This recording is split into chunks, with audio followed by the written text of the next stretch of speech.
What's up, girls? Welcome back to my channel. If you are new here, my name is Coach Nat. I'm an online women's fitness and nutrition coach, and I have Baby Bikini Pro, and today I'm going to be showing you a physique update, something that I haven't done since being in prep last year. I'm also going to share with you my honest thoughts being this deep into off season and gaining 30 pounds from my last show.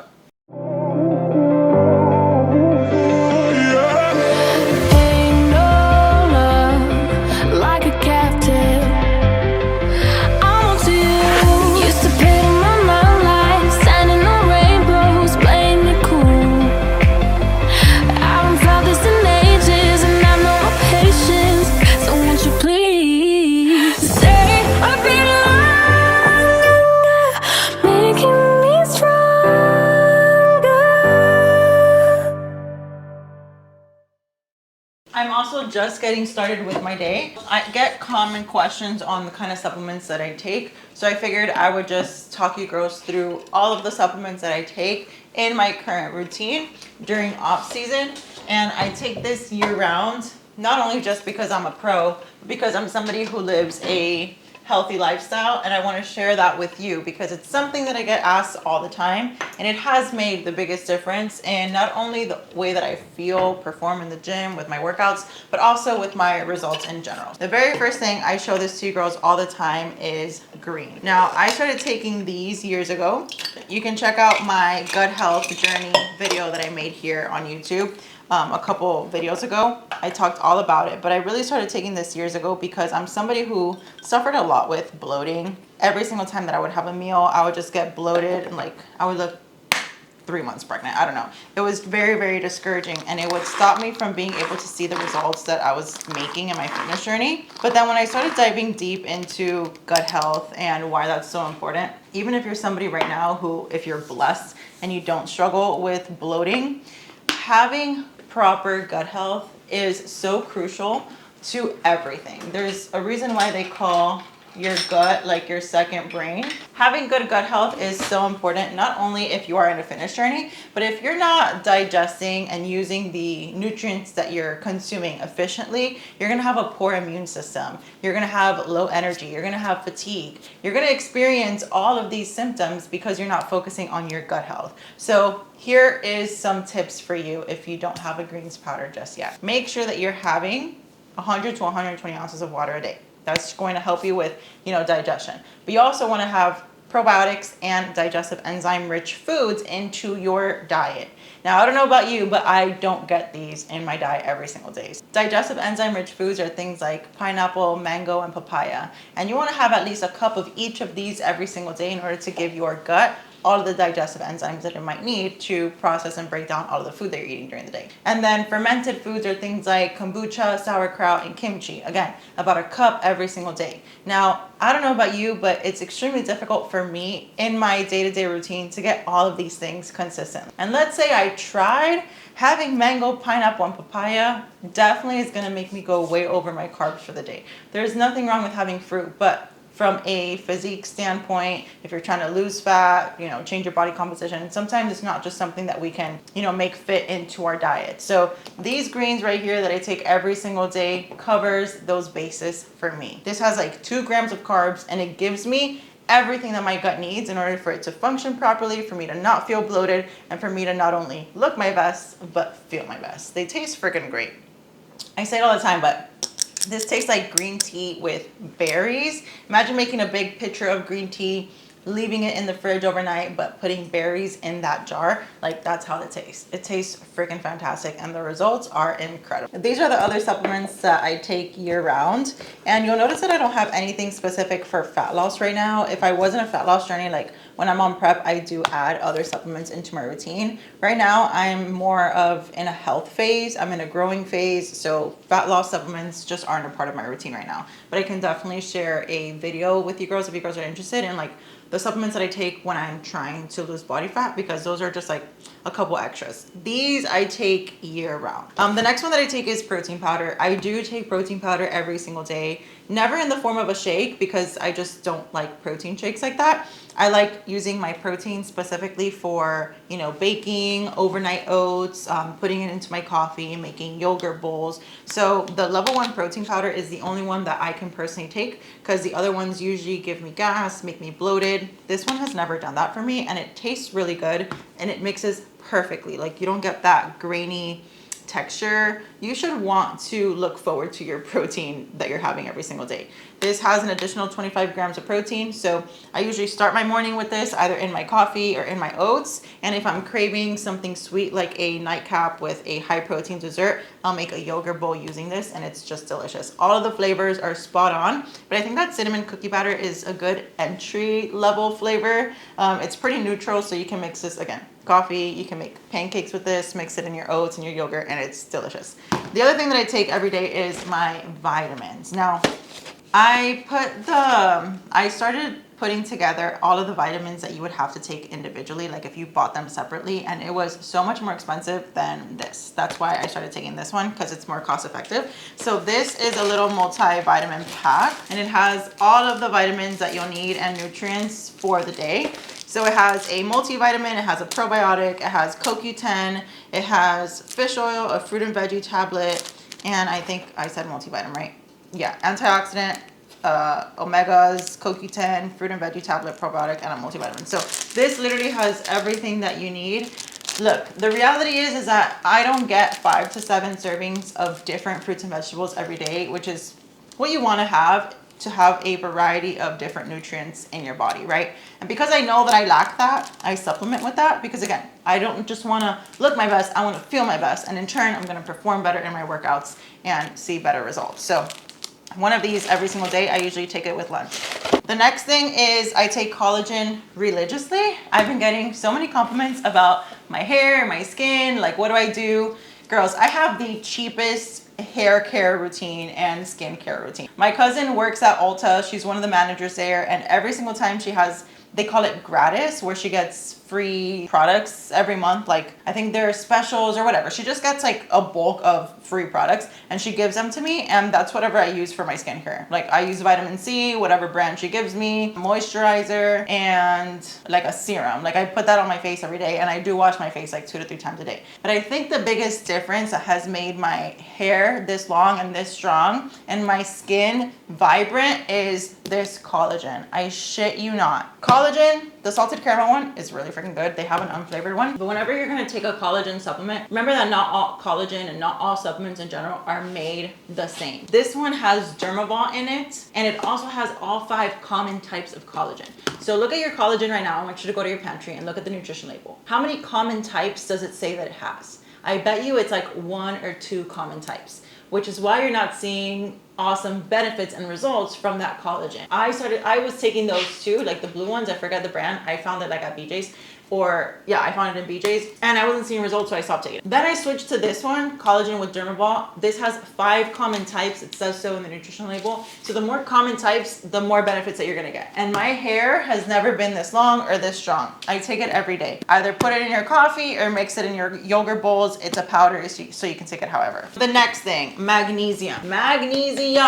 I've had so many TikTok videos go viral every single time I talk about magnesium. This has been the biggest game changer in my sleep. Sleep is one of those things that most people do not even think about when on a fitness journey, because it's all like, oh, I gotta do cardio, I gotta train, I gotta do all these things, I gotta, you know, take all these supplements, pre-workouts, like stimulants. Like, we don't ever really focus on sleep. And that has made the biggest difference in my results. If you don't get good sleep, your cortisol is going to be through the roof. You're not going to be fully recovering. And right now, I definitely need to be recovering because I'm trying to grow muscle. I'm trying to improve my body composition, improve my physique for the next time that I compete, right? So I want to make sure that I'm getting the best quality sleep. So I take this magnesium. The chocolate sea salt flavor is so good. I have it with almond milk before bed, and it's just like a good sweet treat. Helps me sleep well, and it curbs that chocolate craving. And lastly, I saved this one for last because it's not a necessary supplement.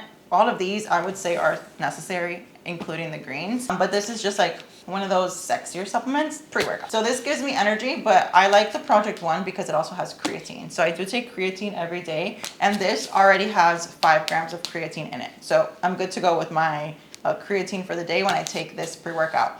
On the weekends or on my rest days when I'm not working out and not taking this pre-workout, I take creatine. All of this is from First Form, and you can find the links in the description, by the way. So I'll take creatine by itself on rest days. If I'm working out and I'm taking this Project One, I don't take extra creatine because all you really need are 5 grams a day. And that's it. It's really, it's not that much. You don't need like 50 million supplements. I do sometimes take EAAs, essential amino acids. This is really great. These are aminos, the ones that your body doesn't make. You have to get it in your diet or supplementation. But I take this on the days where I'm going hours without having a meal, just so that I don't go catabolic. It helps a lot with muscle protein synthesis, meaning like building muscle, but I don't take that every day. I take it as needed. These I take every day, minus the Project One. Like if I'm not working out, I obviously won't take that. So again, you can find all of these on the First Form website. You can use my support link in my description. It does support me directly, so thank you a bunch if you do choose to use it. And if you are using that link, make sure to join my Facebook group, because every month I do give away $100 for First Form gift cards if you choose to use my link. So it's my way of giving back to you and saying thank you. So these are the supplements that I take. Now let's move on to a physique update. Okay, so now we're going to talk about my physique update and what my honest thoughts are. Being this deep into prep, we're gonna talk about my weight, all that jazz. So trigger warning, if anything in regards to weigh-ins, physique updates, if anything in that nature triggers you in some way, this is your trigger warning. Watch at your own discretion. Let's get into it. Let's get into it. So I filmed my physique update here on my phone, so I want to watch this as I talk you through it. So this morning I weighed in at 134 pounds, and that has been the highest weight that I've been able to get to during this off season. I've seen the scale go up to 136, and then it comes back down to 134. It goes back up to 138, and then it comes back down to like 133. The most that I've been able to sustain has been 134 pounds. So that's kind of been like my cap, I would say. It took me a bit to get here, but then I don't know, I just feel like that's where my weight stalled, and I haven't really been able to push past that and sustain that. Again, I've seen 136, 138 here and there, but it's never been a number that I steadily see once I step on the scale every single week. Now, as far as how I look, now surprisingly, I love the way that I look. And the only way that I say surprisingly is because I never thought that I would like seeing my body holding this much weight, because I've never seen this number on the scale. So I wanna bring you into the mindset of a competitor so that you can understand the thought process. I feel like this is something that's extremely important to talk about as a competitor, as somebody who's been doing this for years, because when I first started my competition journey back in 2020, I wish that I would have seen and heard more people in the sport talking about this side of things. The mindset, the body dysmorphia, the way that you see yourself now, the pressure, all that jazz. So to help you understand this a bit better, let's go ahead and backtrack. So I started competing back in 2020, and before competing, I was just a regular gym girly. Like, I went to the gym 5 times a week. I had my split. I always did glutes and hamstrings like 2 to 3 times a week, upper body twice a week. I was never really like consistent with cardio. I did cardio here and there. I was meal prepping. I was living the bodybuilding lifestyle before even bodybuilding. Then I started competing in 2020. I got to a really low point in my life where I needed something to focus on other than, you know, heartbreak, and competing was something that I've always wanted to do. I just so happened to find a bodybuilding gym close to me. Shout out to my home, Iron Temple, and they really took me in, and I fell in love with the bodybuilding culture. They really showed me that it was possible for me. So in 2020, my competing journey started, and this is the part where I feel like I didn't know what I was setting myself up for as far as the extreme body dysmorphia that came with prep. Like I said, I was a regular gym girly. I think my weight, my happy weight, I always maintained like around 120 to 125. And then when I started competing, I saw myself and my body change in ways that I never thought that it can get to. I've never seen my abs look that way. I've never seen, you know, myself as lean and shredded. I reached new heights that I never thought was something that I can achieve because I had never seen that on myself before. I've gone through many cuts, I've gone through dieting phases, I got lean, but it wasn't the level of lean that you need to get to in order to compete, right? So what I thought was awesome, the way that I looked as like a regular gym girly, being lean as a lifestyle girl, now my standard of lean has completely changed because now I'm comparing that level of lean to stage lean. So that was something that I struggled with a lot during my first off season. I struggled seeing the lines go away. I struggled seeing the scale go back up. I struggled with feeling like I was letting myself go, or all this hard work I threw out the window because I was purposely putting on body fat. So I didn't understand the process of what would happen post show. I didn't understand that I needed to first love my body in the off season because I never had an off season. It was just like, that's just how my body looked. I thought I had it all figured out. I thought that I was like, I reached my peak. But I really felt like I reached my peak once I started competing and I started getting super shredded and I saw finally all that hard work. So it changes your perception of what lean really is, which sounds so silly saying it out loud, but if you're a competitor, you totally know what I mean. Being regular lean and being stage lean are two different things. Being regular lean is something that you can sustain. Stage lean, you cannot sustain that. After my first show, I really struggled with that. So it took me some time to be okay with that concept. Fast forward, now we're in 2023, 5 shows later. The last time that I stepped on stage was July 2nd, 2022, where I turned pro at my first national show ever, NPC Universe. So I competed a total of 4 times ever, and I turned pro at my 5th show, which is absolutely incredible. I'm a natural athlete, 100% natural athlete, and the reason why I mention that is because it's an important part as to why I haven't competed. So I took an intentional year-long off season, even more. It's been more than a year that I haven't competed. I haven't thought about competing, actively putting myself through a prep, because I know that as a natural athlete, I have to grow. I have to put on size to be competitive at the pro level, which is why I've been in this growing phase for so long and intentionally trying to put on weight and muscle, because I know that I have to grow in order to, again, be competitive at the pro level. Now at 134 pounds, I say that I never thought that I would be able to be happy with my physique at this weight and percentage of body fat, because my happy weight before I ever started competing was like 120 to 125. When I turned pro at NPC Universe, I was 104 pounds. Now I'm 134 pounds, 30 pounds heavier than my last stage weight. Mentally, I'm like, holy shit, I gained 30 pounds. But I love the way that I look. I feel strong. I feel like a woman. I feel like I have curves. I have energy to work out, push hard in my workouts, and also do my day-to-day routine and activities.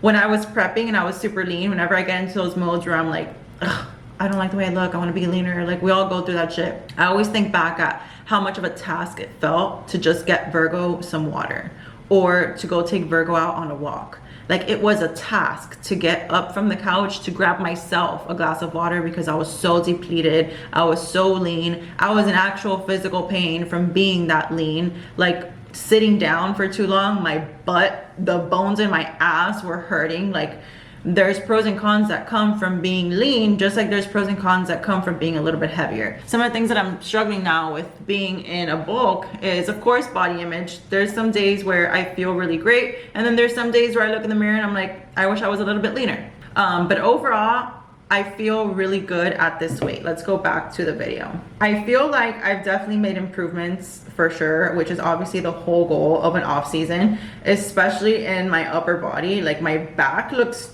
jacked when I flex, but also my delts, my shoulders, I feel like have grown. My glutes, I feel like have grown. I've put on some size there, but again, we won't really know until we strip down all the fat and I get stage lean again. That's when we will really be able to see all of the improvements that have been made during this off season. But what I can tell you is that making the decision of staying away from the stage and taking an intentional off season to make those improvements, to focus on my health, to focus on my business, to focus on enjoying my workouts again, to not be so food focused like how I was at the end of my last prep, to just get healthy again, both physically and mentally. And with my social life, I feel like has been the best decision ever, because now the next time that I compete, I'm gonna come back refreshed, ready to go, excited about the process, excited about the journey. Now, I will say that my legs have never been this thick with triple, quadruple C's, and I'm loving it. My glutes, I feel like, I'm telling you, I feel like really sexy at this weight. I never thought that I would be able to say that, because the number on the scale was something that was so scary to me. Some days, I will say, I step on the scale and if like that one time that I saw 138, I was like, oh, holy shit. But then I'm like, what do you care about what you weigh? Look at yourself in the mirror. And I thought I looked great, but it was that number that kind of messed with my head. So sometimes there are weeks where if I know that I'm having like a bad body image day, I won't step on the scale. Like, why am I gonna do that to myself? But also it's like an active thing where I'm actively working on still detaching my, like, any emotion towards a scale, because it's just a fucking number. The reason why I reference my stage weight at 104 is because as competitors, and a competitor will know what I'm talking about, it's a good reference point to know what your weight was, so that during your contest prep process, you kind of have a good gauge. Like, okay, this is what where I should be at depending on where I was last time. Let's say next time I compete, next time I prep, and at 107, 108, I look just as lean and shredded as how I looked at 104. That means that I put on a couple pounds of quality tissue, and I'm like, okay, now I can pat myself on the back because I did the damn thing, you know? So it's good to have that reference point. I feel good, I'm eating good, I'm living good, I'm making memories, I'm not as food focused, I'm definitely enjoying myself. I feel like this is the first time since I started actually actively competing that I found balance again, which is really, really nice. And it has just been a good break, both mentally and physically, from the years of back-to-back competing, to just allow myself to fully reset, recharge, so that the next time that I do compete and step on stage, I'm just ready to freaking kill it. That's gonna go ahead and wrap up today's video. I hope that you girls enjoyed the physique update and my thought process being this deep into off season. If you have not subscribed, what are you waiting for? Even Virgo is like, subscribe to the channel. Give us a thumbs up, drop a comment on what you wanna see next, because it really helps out the channel grow. And I will see you in the next video. Say bye, say bye. Bye. And we are back with another video, and my coach, I Havent Pro, Tony Torres. Ba, ba, ba, ba. I got it right this time.